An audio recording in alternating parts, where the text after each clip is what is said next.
ধলাই জেলা কৃষি দপ্তরের উদ্যোগে 18 জুন বৃহস্পতিবার সালেমা টাউন হলে অনুষ্ঠিত হয় ক্ষেত বাঁচাও অভিযান এবং প্রাকৃতিক চাষাবাদ সংক্রান্ত বিষয়ে কৃষকদের নিয়ে এক দিবসীয় কর্মশালার উদ্বোধন করেন তপশিলি জাতি কল্যাণ মৎস্য ও প্রাণী সম্পদ বিকাশ দপ্তরের মন্ত্রী সুধাংশু দাস।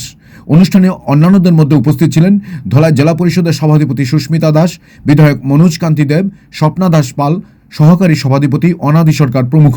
এ উপলক্ষে বলতে গিয়ে মন্ত্রী সুধাংশু দাস বলেন, আপনারা জানেন এই যে এখন কি সিজন, বর্ষাকাল ঠিক না?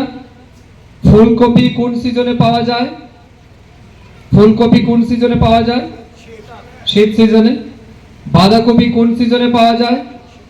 মূলা কোন সিজনে পাওয়া যায়? শীত সিজন। এটা শীতকালীন সবজি, ঠিক না ভুল?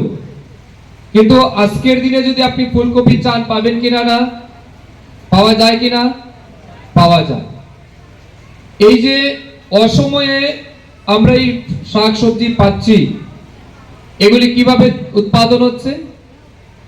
এগুলি উৎপাদন হচ্ছে অতিরিক্ত পরিমাণে আমরা রাসায়নিক মানে সার বা কীটনাশক এগুলি ব্যবহার করছি।